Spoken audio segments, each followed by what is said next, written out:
నవ్య news కి స్వాగతం। ఈ రోజు వార్తలోని ముఖ్యాంశాలు।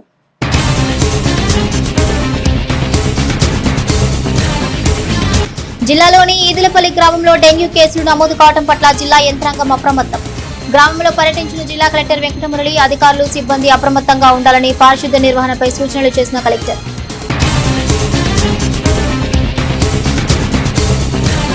కారంచేడు దళితుల మారణకాండ ఘటనపై మాజీ మంత్రి దగ్గుబాటి వెంకటేశ్వరరావు వ్యాఖ్యలను ఖండించిన కారంచేడు పోరాట బాధితులు।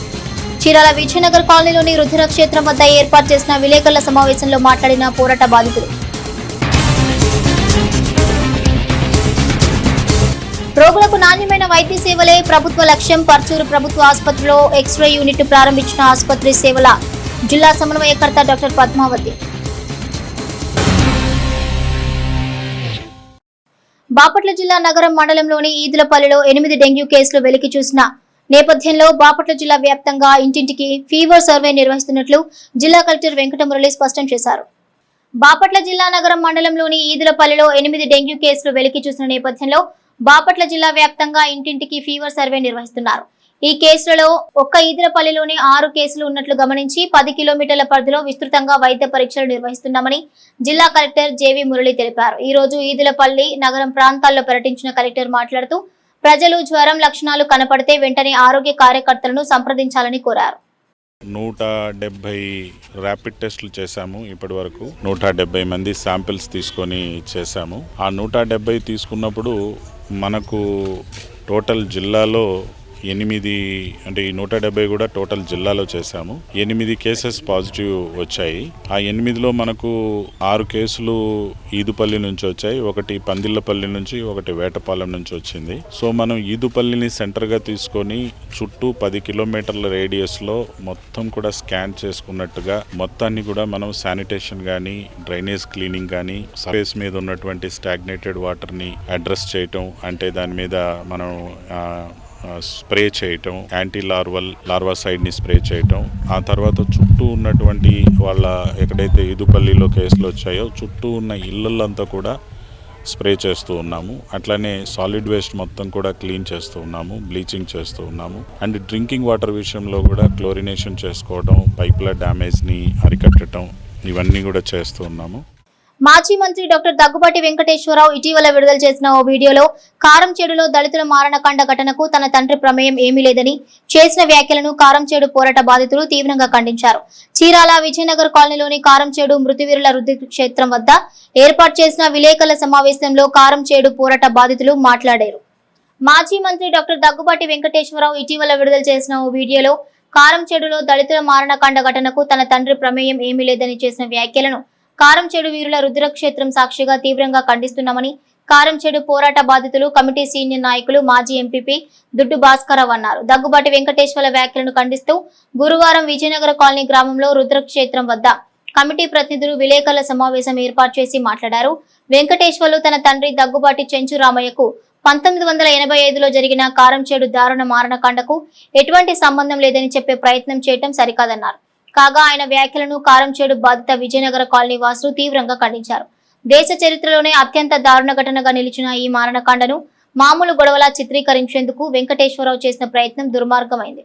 ఆయన తండ్రి చెంచు రామయ్య ప్రోత్సాహంతోనే ఈ సంఘటన జరిగిందని ప్రత్యక్ష సాక్షులు అంటున్నారు। మారణాయుధాలతో దాడి చేసి 6గురిని హతమార్చిన సంఘటనను చిన్నచూపు చూడొద్దని, తాము దళితులపై మళ్లీ దాడిగా భావించాల్సి వస్తుందన్నారు। ఈ సందర్భంగా పలువురు నాయకులు మాట్లాడుతూ చెంచు రామయ్య పాత్ర లేకుంటే అప్పటి పోలీసు ఎఫ్ఐఆర్లలో పత్రికా నివేదికలలో ఆయన పేరెందుకు వచ్చిందని ప్రశ్నించారు। బీబీసీ, జాయ్, ఉదయం లాంటి ప్రముఖ మీడియా సంస్థలు నిజ నిర్ధారణ జరిపిన తర్వాతే ఆయన పేరును ప్రచురించాయని గుర్తు చేశారు। ఆయనకు వయసు మీద పడిన తర్వాత తండ్రిపై ఉన్న దళిత ద్రోహి ముద్రను తొలగించాలనే ప్రయత్నంగా వెంకటేశ్వర్ల వ్యాఖ్యలను భావిస్తున్నామని ఆగ్రహం వ్యక్తం చేశారు। వివేకంతో విచక్షణతో జరిగిన ఘటనను గమనించకుండా వక్రీకరించడం దళితుల మనోభావాలను గాయపరచడమే అన్నారు। ఆ సందర్భంగా ఇలాంటి వ్యాఖ్యలు చేయడం దళితులను రెచ్చగొట్టడమే అని పేర్కొన్నారు। ఇకపై ఇలాంటివి పునరావృతమైతే దళిత సంఘాలు, ప్రజా సంఘాల సహకారంతో ఉద్యమించేందుకు కారంచేడు బాధిత గ్రామవాసులు సిద్ధంగా ఉన్నారని స్పష్టం చేశారు। ఈ సమావేశంలో ఉద్యమ నాయకులు, గ్రామ పెద్దలు సిర్రా భగత్ సింగ్, తేళ్ల సుబ్బారావు, గొర్రెపాటి రవికుమార్, బుడంగుంట్ల లక్ష్మీ నర్సయ్య, దుడ్డు యేసుపాదం, తేళ్ల ప్రసాద్, తేళ్ల యేసు, దుడ్డు వందనం, తేళ్ల బోయేజ్, గొర్రెపాటి వందనం, తేళ్ల రాంబాబు, డేగల నాగరాజు తదితరులు పాల్గొన్నారు। రోజున మాజీ మంత్రివర్యులు మాజీ ఎంపీ గారు అయినటువంటి దగ్గుబాటి వెంకటేశ్వరరావు గారు కారంచేడు ఘటన మీద వక్రీకరించి బాధితులే కొంచెం అవమానించే విధంగా మాట్లాడటం ఇది సరైన పద్ధతి కాదు. ఏం మాట్లాడారంటే కారంచేడు సంఘటన చెరువు దగ్గర జరిగితే అక్కడేదో ఆ ముల్లంగి సువార్తని తిడితే అక్కడున్న పక్కనే ఉన్నటువంటి కుర్రోళ్ళు వెళ్ళి వాళ్ళ కమ్మ వాళ్ళని కొట్టారు. దాన్ని చిత్రీకరించి దాని ద్వారాగా కమ్మోళ్ళు మొత్తం ఊరి మీద మాట్లాడటానికి వస్తే వాళ్ళని బడిసెలు తీసుకొని గడ్డపొరుగు తీసుకొని పొడిచారు. అది చూసినటువంటి కమ్మోళ్ళు మొత్తం ఉద్రిక్తతకు లోనయ్యి ఒక్కసారిగా అక్కడ ఉన్నటువంటి బొంగులు తీసుకొని వచ్చేసి గ్రామం మీద పడి దాడి చేశారని చెప్పి చెప్పడం జరిగింది. బొంగులు తీసుకుని కొట్టిన వాళ్ళు చచ్చిపోయారు, బడిసెలు తీసుకొని పొడిచిన వాళ్ళు నీకు ప్రాణంతో ఉన్నారని చెప్పేసి నీకు కనపడుతుందా? ఇదా నువ్వు ఎంపీగా ఉండి నువ్వు తెలుసుకున్నదని చెప్పేసి ఈ సందర్భంగా తెలుస్తున్నావు. అంతేకాకుండా దగ్గుబాటి వెంకటేశ్వరరావు గారు చాలా గతంలో కూడా ఒక వీడియో ఇలానే చేశారు. ఇది దళిత ఉద్యమాన్ని అవమానించడం అనేది. మీరు ఈ విధంగా గానీ ప్రవర్తిస్తే ఖచ్చితంగా మేము కారంచేడు రుద్రక్షేత్రం సాక్షిగా మరో పోరాటానికి సిద్ధపడాలని చెప్పేసి ఈ సందర్భంగా తెలియజేస్తున్నాం. కారంచేడులో 1985 16న సువార్తమ్మ కత్తి చంద్రయ్య అనే వాళ్ళు నీళ్లకెళ్ళినటువంటి ఘటనలో జరిగినటువంటి పోతిని శ్రీనివాసరావు అక్కడ గేదెలను తోలుకొని వచ్చి గేదెలను కడుగుతూ మెట్ల మీద కుడితి నీళ్లు పోసినందువల్ల అది ప్రశ్నించినందుకు ఈ గొడవ. ఆ శ్రీనివాసరావుని ప్రశ్నించడం, అతను చర్నాకౌలు ఎత్తి సువార్తమ్మను చంద్రయ్యను కొట్టడం. ఈరోజు దగ్గుబాటి వెంకటేశ్వరరావు గారు ఖండించడం, శ్రీనివాసరావు అమ్మటి ప్రసాదుని కొట్టారు. రాయినీడి ప్రసాద్ అంటే శ్రీనివాసరావు మేనమామ. ఆ మేనమామ వచ్చి వాళ్ళిద్దరూ విచక్షణ రహితంగా ఈ ఇద్దరు కుంటి అతన్ని చంద్రయ్యని సువార్తమ్మని భయంకరమైనటువంటి మాటలతో మాకు మీరు చెప్పే మాత్రపోళ్ళ మీరు ఇక్కడ ఏంటి అని ప్రశ్నించి వాళ్ళు చర్నాకోలుతో ఆమెను కొట్టడం, చంద్రయ్యను కొట్టడం. వాడు ప్రసాద్ కూడా వచ్చి ఇది మీ అంతు తేలుస్తాను, మీరు ఈ రకంగా ఇక్కడికి వస్తే మమ్మల్ని దాడి చేస్తానికి ప్రయత్నం చేస్తారని ప్రశ్నిస్తూ వాళ్ళు ఈ రకంగా నానా విధాలుగా మాట్లాడినటువంటి ఘటన జూలై 16. అక్కడి నుంచి వాళ్ళు ఊరి మీదకి వెళ్ళి వెంటనే మీరు వచ్చి క్షమాపణ చెప్పండి, మీ చెరువు కాడకు వస్తే ఈ రకంగా మేము గేదెలని కడుక్కొని హక్కు లేదా, నీళ్లు పోస్తే మీరు ప్రశ్నించేవాళ్ళు అని ప్రశ్నకు వెంటనే సువార్తం ఇంటికి సుమారు 6 గంటలకు రావడం, మీరు ఊళ్ళోకి రండి వచ్చి సంజాయిషి చెప్పండి అని వాళ్ళు అనడం. దీన్ని అతను వేరే విధంగా దాన్ని వక్రీకరించి మాట్లాడడం. ఆ తర్వాత ఊళ్ళో జరిగినటువంటి ఈ పోతిని శ్రీనివాసరావు మేనమామలైనటువంటి ప్రసాదు రాయినీడి సీతారామయ్య అనే అతనికి అక్కడ అప్పట్లోనే బ్రాందీ షాప్, ఆ బ్రాందీ షాపు ఆ రాత్రి అంతా కలబలుకొని మా దగ్గరని కొట్టాలి, ఇక మనం ఇక్కడ నివసించడానికి వీలు లేకుండా పథకం ప్రకారం రాత్రి తెల్లవారులు మద్యం తాగుతూ పథకం ప్రకారం గ్రామంలో ఉన్నటువంటి మాదిపల్లికి 3 దారులు ఉంటాయి. అది మెయిన్ బజార్ జమ్మిచెట్టు కాడ నుంచి ఊళ్ళోకి రావడం, రెండోది గంటావరి గుందని ఆ గుందిని రావడం, ఒకటి సోమలూరు బజార్ నుంచి వచ్చే సర్వై కోస్టం మీదుగా, అట్లా 3 బజారుల్లో దిగ్భ్రాంతి చేయడానికి వాళ్ళు పథకం ప్రకారం వచ్చారు. ఆ రాత్రి కూడా ఈ ఘటనని దగ్గుబాటి సించురామయ్య అనే వ్యక్తి అప్పట్లో పర్చూరులోని 30 పడకల ప్రభుత్వ ఆసుపత్రిలో ఎక్స్రే యూనిట్ ను ఆసుపత్రి సేవల జిల్లా సమన్వయకర్త డాక్టర్ పద్మావతి ప్రారంభించారు. రోగులకు నాణ్యమైన వైద్య సేవలే ప్రభుత్వ లక్ష్యమని ఆసుపత్రి సేవల జిల్లా సమన్వయకర్త డాక్టర్ పద్మావతి అన్నారు. పర్చూరులోని 30 పడకల ప్రభుత్వ ఆసుపత్రిలో ఎక్స్రే యూనిట్ ను ఆసుపత్రి సేవల జిల్లా సమన్వయకర్త డాక్టర్ పద్మావతి ప్రారంభించారు. ఈ సందర్భంగా ఆమె మాట్లాడుతూ కార్పొరేట్ ఆసుపత్రులకు దీటుగా ప్రభుత్వ ఆసుపత్రిలో ఆధునిక వైద్య పరికరాలు సమకూర్చి నాణ్యమైన వైద్య సేవలు అందిస్తున్నట్లు పద్మావతి తెలిపారు. ప్రభుత్వ హాస్పిటల్లో ఉచితంగా అందుతున్న వైద్య సేవలను ప్రతి ఒక్కరూ సద్వినియోగం చేసుకోవాలని ఆమె కోరారు. ఆసుపత్రిలో రోగులను పరామర్శించి సమస్యలు అడిగి తెలుసుకున్నారు. ఆసుపత్రి పర్యవేక్షకురాలు డాక్టర్ సౌమ్య, వైద్యాధికారులు, సిబ్బంది పాల్గొన్నారు. ఈ కార్యక్రమంలో ఆసుపత్రి అభివృద్ధి కమిటీ సభ్యులు మామిడిపాక హరిప్రసాద్, కోడూరి శేష బ్రహ్మచారి, రోటరీ సభ్యులు పాల్గొన్నారు. గవర్నమెంట్ హాస్పిటల్ గత ఏళ్ళుగా చూసినట్లయితే మరి ముఖ్యంగా మన ఎమ్మెల్యే గారు ఏలూరు సాంబశివరావు గారు ఈ హాస్పిటల్ని ఎంతో దృష్టించి ఎంతో అభివృద్ధికి తోడ్పడ్డారు. అండ్ సార్ చాలా అది డెవలప్ చేశారు. అండ్ ఇప్పుడు కూడా మనకి కొత్తగా గతంలో లేనటువంటి సర్వీస్ ఎక్స్రే యూనిట్ అనేది ఈరోజు మనం స్టార్ట్ చేయబోతున్నాము. ఇప్పటి వరకు ఓపీ అనేది కూడా మన దగ్గర బాగా రన్ అవుతుంది. ల్యాబ్ ఇన్వెస్టిగేషన్స్ అన్నీ కూడా ఉన్నాయి. అండ్ ఇప్పుడు ఈ ఎక్స్రే యూనిట్ అనేది పర్చూర్ ప్రజలందరికీ కూడా ఇంకా వాళ్ళ హెల్త్ని ఇంకా మంచిగా ఏంటంటే డయాగ్నోస్ చేయడానికి హెల్ప్ఫుల్ అవుతుంది. సో ఐ రిక్వెస్ట్ పర్చూర్ ప్రజలందరూ కూడా దీన్ని యూజ్ చేసుకోవాలని చెప్పి ఇవాళ మన పర్చూరు కమ్యూనిటీ హెల్త్ సెంటర్లో ఎక్స్రే మిషన్ ఇన్స్టలేషన్కి ఆహ్వానించబడ్డాము. హాస్పిటల్లో ఓపీ, ఐపీ, తర్వాత ఎక్స్రే, ఫార్మసీ, ల్యాబ్ సర్వీసెస్ అన్నీ ఉన్నాయి. ఇప్పుడు ఎక్స్రే కొత్తగా ఇక్కడ ఇన్స్టాల్ చేశారు. ప్రీవియస్గా ఎక్స్రే సర్వీసెస్ లేవు. అవి ఇవాళతో క్లియర్ అవుతున్నాయి. హాస్పిటల్ సిబ్బంది అందరూ మీకు సహకరించి పేషెంట్స్కి వాళ్ళ హెల్త్ కండిషన్ ఇంప్రూవ్మెంట్ కొరకు డయాగ్నోస్టిక్ సర్వీసెస్, ఎక్స్రేకి ఇవి ఉపయోగపడి టీబీ కానీ పల్మనరీ డిసీజెస్, పల్మనాలజిస్ట్ ఆల్రెడీ ఉన్నారు మనకు.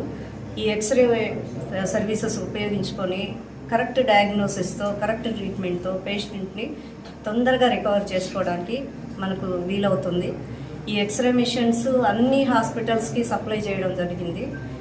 కానీ మన దగ్గర కొంచెం ఇన్స్టాలేషన్ లేట్ అయింది. ఇప్పటికీ క్లియర్ అయిపోయింది. ఇంకా ఆ సర్వీసెస్ కూడా మనకు సంతృప్తిగా అంది.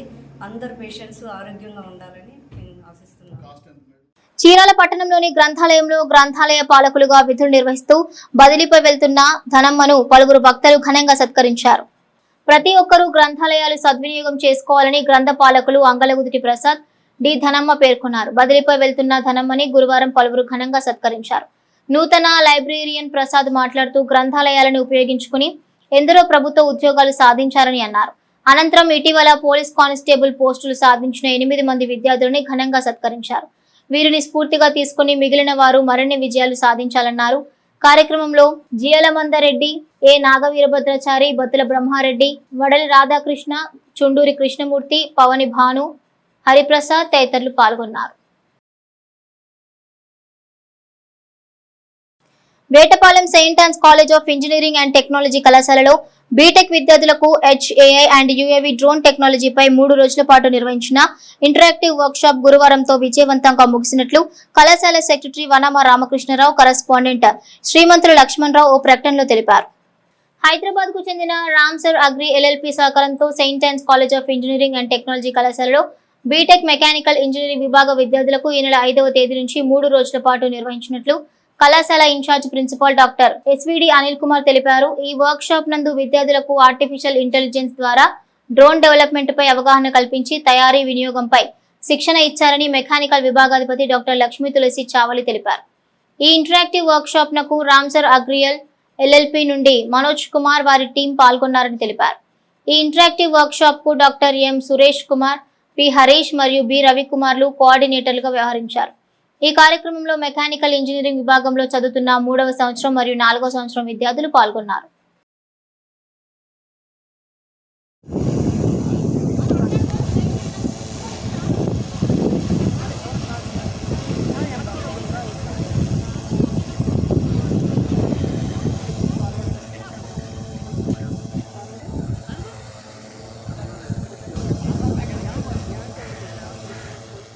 చీరాల కారంచేడు ప్రధాన రహదారిపై రోడ్డు ప్రమాదం జరిగింది. ఎదురెదురుగా వస్తున్న VSN private travel bus RTC బస్సును ఢీకొట్టింది. ప్రమాద సమయంలో ఆర్టీసీ బస్సులో 23 మంది ఉండగా ఆర్టీసీ డ్రైవర్ సమయస్ఫూర్తిగా వ్యవహరించడంతో ప్రయాణికులకు పెను ప్రమాదం తప్పినట్లయింది.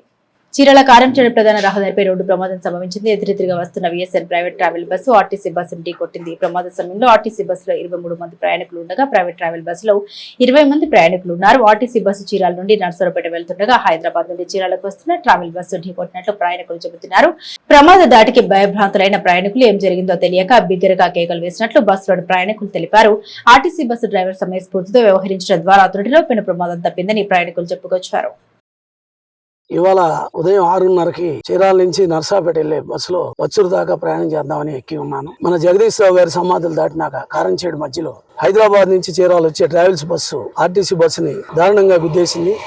ఆ బస్సులో ఎంతో మంది ప్రాణాలు కేకలు వేయడం జరిగింది. అందులో నేను కూడా ఉంటాను. నాకు కూడా బొట్టు పెట్టుకునే దగ్గర ప్లస్ చెవుకి మోకాలకు కూడా దెబ్బ తగిలింది. కానీ ట్రావెల్స్ యాజమాన్యం నేను ఒకటే అడుగుతున్నాను, అంత లాంగ్ నుంచి వచ్చేటప్పుడు డ్రైవర్లను ఇద్దరిని ఏర్పాటు చేయడం అనేది కరెక్ట్ అని ఈ సందర్భంగా తెలియజేస్తున్నాను. ఎందుకంటే ఏ మాత్రం ఆర్టీసీ డ్రైవరు సమయస్ఫూర్తితో తప్పించకపోతే ఇవాళ కనీసం బస్సులో ఉన్న 23 మంది ప్రాణాలు బలైపోయాయి. కావున ట్రావెల్స్ యాజమాన్యం వెంటనే 2 డ్రైవర్లను ఏర్పాటు చేయాలని మేము డిమాండ్ చేస్తున్నాం. నవ్య న్యూస్ ముగించే ముందు ముఖ్యాంశాలు మరోసారి.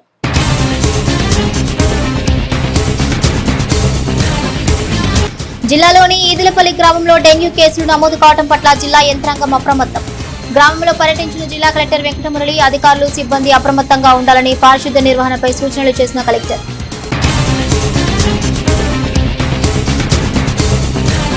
కారంచేడు దళితుల మారణకాండ ఘటనపై మాజీ మంత్రి దగ్గుబాటి వెంకటేశ్వరరావు వ్యాఖ్యలను ఖండించిన కారంచేడు పోరాట బాధితులు. చీరాల విజయనగర్ కాలనీలోని రుద్రక్షేత్రం వద్ద ఏర్పాటు చేసిన విలేకరుల సమావేశంలో మాట్లాడిన పోరాట బాధితులు. రోగులకు నాణ్యమైన వైద్య సేవలే ప్రభుత్వ లక్ష్యం. పర్చూరు ప్రభుత్వ ఆసుపత్రిలో ఎక్స్రే యూనిట్ ప్రారంభించిన ఆసుపత్రి సేవల జిల్లా సమన్వయకర్త డాక్టర్ పద్మావతి. నవ్య న్యూస్ ఇంతటితో సమాప్తం. నమస్కారం.